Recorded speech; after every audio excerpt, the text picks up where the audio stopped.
first and foremost, the poetry has to be good, right? The festival has all these vendors. It has multiple partners. I believe it's through GCAC funding, grant funding, and things like that. So I literally have received, messages 15 minutes before, something's supposed to happen, and then something's different.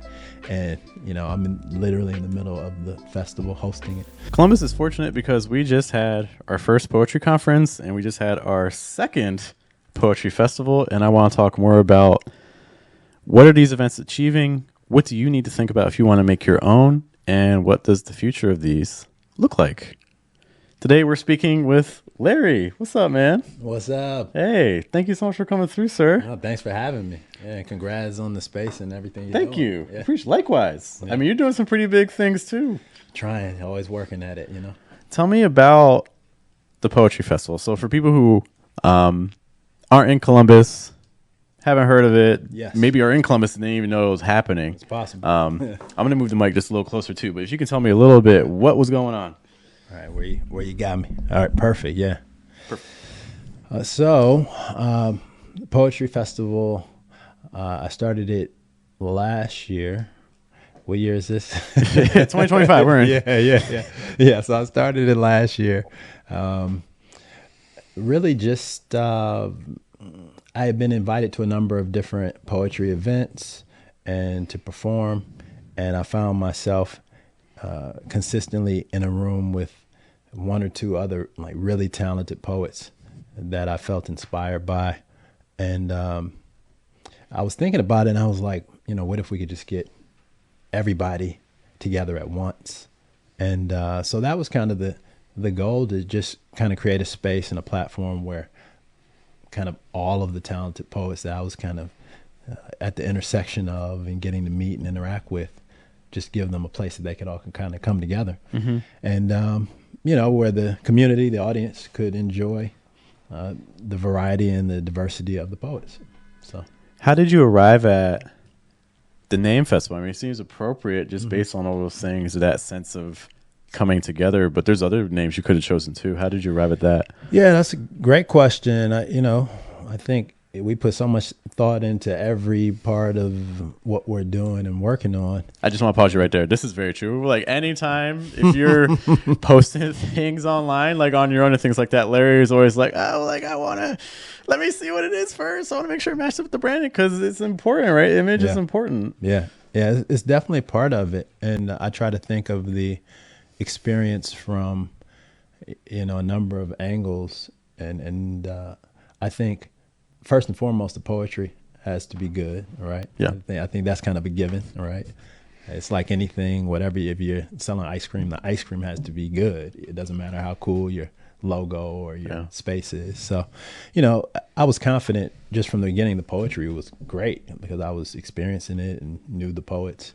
But I thought it'd be important that the presentation, the name, just how could I set it apart? How could I tell the story of what it would be in this concise way? And at first, I think, as poets and as artists, you're very creative and you want to do something that's very cerebral and heady.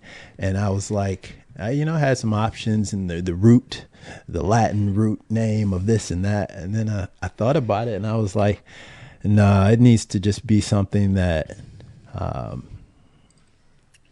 it felt relatable. Yeah. And I think often with art, it can be intimidating for people that aren't in the space, even for people that are. I'm in the room with some poets and I'm like looking around sometimes like, wow, blown away by some of the folks. Exactly. So I didn't want it to feel intimidating or too heady. And the Poetry Festival was about as straightforward as I could, kind of come up with. And so that was just the idea, to just make it very approachable, very much like you look at it, know what it is. And I think festival, hopefully it feels a little more fun.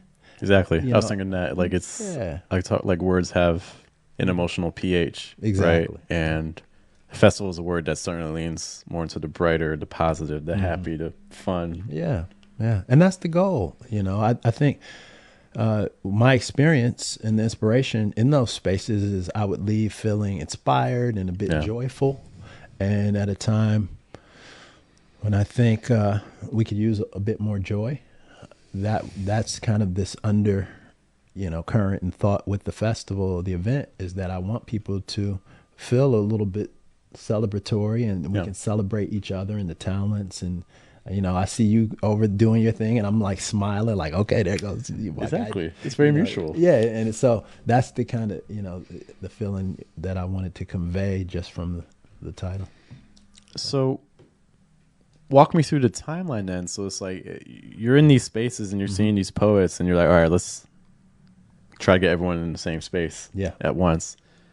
How long does it go from concept to actual manifestation? Yeah, that's another. Yeah, you got some bangers lined up. You get some good questions. You ready? That's great. It takes a while. I think having a background now with putting together events, with being in spaces of festivals. I've hosted festivals and large budget, things that it takes a whole team and years to build up. So I've got some good experience in how some of these things work, and definitely even at a bigger scale than I'm even capable of. Can we pause on that just for a moment? Yeah, Like, because like a lot of what the Versus is, it's one man and at times two man operation. The festival has all these vendors. It has multiple partners. I believe it's through GCAC funding, grant funding, and things like that. So the Versus is doing a lot of the for-profit route. The festival's going nonprofit with the grants and things. Where did you get that experience working with larger teams and larger budgets? So a number of places. I've been between DJing and hosting. I've been a part of festivals. So I hosted a Breakaway Festival. Before that, a Number Festival. Shout out to Industry Dom, and their team. But that's one of the places, and they'll have international acts. It could be the biggest rapper in the world or the biggest pop artist or DJ in the world, and you see this incredible production with like dozens of people working to put it together, and you see their partners are like like a Coca-Cola or just a mainstream household brand, global brands. So you kind of can look at that and you learn a bit. I'm like a sponge. I'm there to DJ or to host, but I'm always looking and seeing how things are working around me, and how I can potentially just improve what I do by what's happening around me. And then I went out on tour for a couple of years with some bands and just worked behind the scenes. And it was a small team, all hands on deck. So I was doing everything from merchandise management, PR stuff, social media management, loading in and out. I'm literally breaking down gear, taking it off the stage, loading it in the truck, and doing that for months at a time. Sometimes we even went to Europe and this and that. So all that experience combined, I started an art gallery space supporting Black and brown artists in Franklinton, and it's about to be the 5th year of that. So congratulations. Yeah, thanks. I appreciate it. But Wit Gallery, and that's just me. So they have something called Franklinton Fridays. So I think it's the second Friday of every month, and the whole neighborhood kind of comes alive with art exhibitions and new shows and just fun events. So it's a production. It's small scale. It's by myself or myself and the artists who are showing work. But all those experiences combined, and even prior to that, allows me to come into the poetry festival with a general idea of how some of these things work. It's still so much to learn, and you kind of like realize just how much I don't know or how much But that's kind of a good thing, because sometimes if you know too much when you start, you don't want to start. Yeah, I can see that. I can see why. It was literally the hardest thing I've ever done, being the poetry festival, and I kind of pride myself on working hard, but if I had known just what I was getting into, it changes things. it'd have been tough to be pumped about it. But But I think one lesson I'm getting from this is that if you're someone else who's thinking about creating something, you're seeing it both ways. Like you have these experience with like larger organizations and groups and things like that on international stages. I'm very much like, we had a conference and it's very much like I had a space and I'm just like, hey, like, we got the space. Let's use the space. The space can be one of the hardest parts. So if you got the venue, then it's just finding the people and filling up this time slot. So it's like using whatever experience you have to carry over into a new area. Because I think sometimes we get stuck into, I identify as this, I do this. It has no relevance in this other arena. When the reality is, it all comes together. No, 100%. I think it's quite the opposite, right? Like it,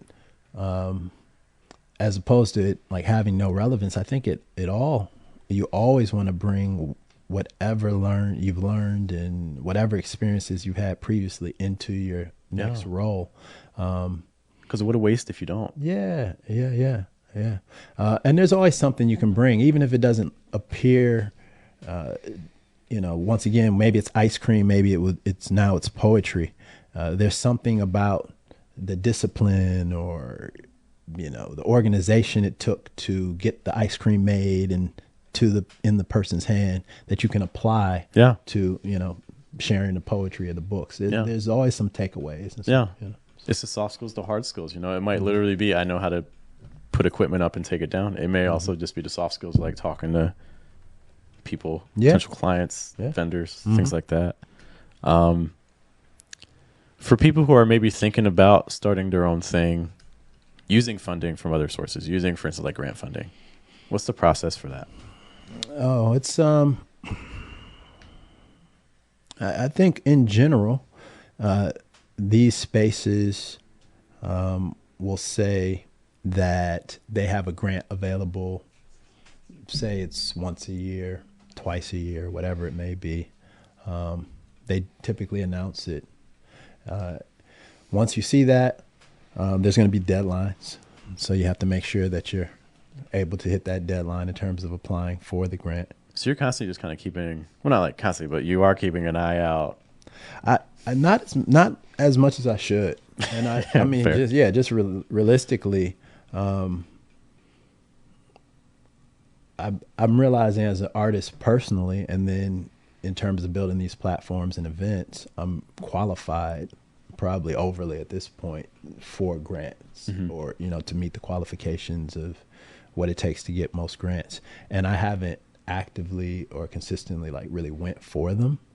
I think it was more of the proximity with the GCAC being here, locally, and just them being on my radar and in my periphery, right?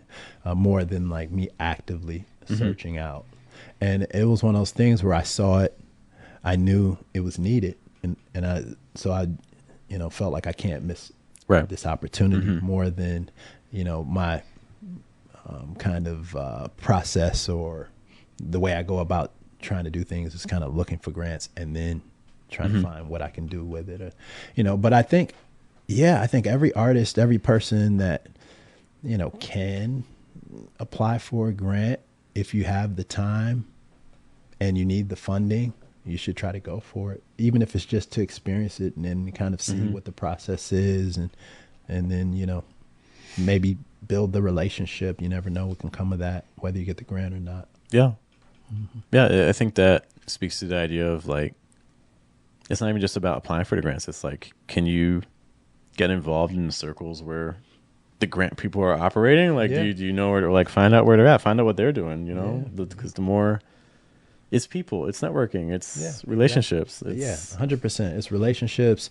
And often the people that are behind the scenes with the grants, they're passionate about art. Yeah. And they really want to support artists, whether it's through grant funding, whether it's through making a connection or like an introduction or helping you build your network somehow. So it can be beneficial in a number of ways just to get involved with especially grants within your community.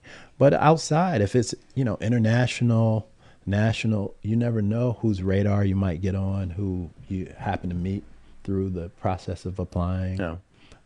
Once again, whether you get it or not, something can come down the line. A couple years later, somebody might hit you up and be like, Yeah. "Hey, I remembered you from this thing," and you're like, "What?" But yeah, you got to at least go for it. Mm-hmm.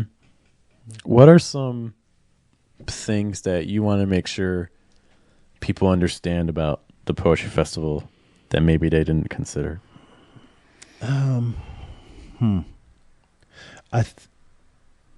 Let's approach it especially from like an organization standpoint. Well, there's just so many moving parts, and Can we name some of them? yeah, we can name some. There's so many moving parts, and often when you experience something, if it's done well enough with enough effort and intention and care, it seems easy. Yeah. It's like you don't notice the parts. You don't notice how much effort or how hard it was for it to all come together. Yeah. It just looks like, oh, this is nice and I'm enjoying myself. And you don't necessarily think of the 20 million things that go into making that possible.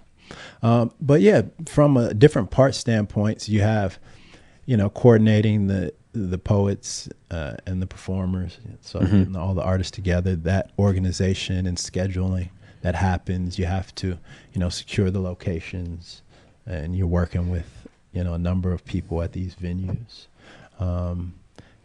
For example, this last poetry festival, we kind of got started Thursday night with a workshop and partner.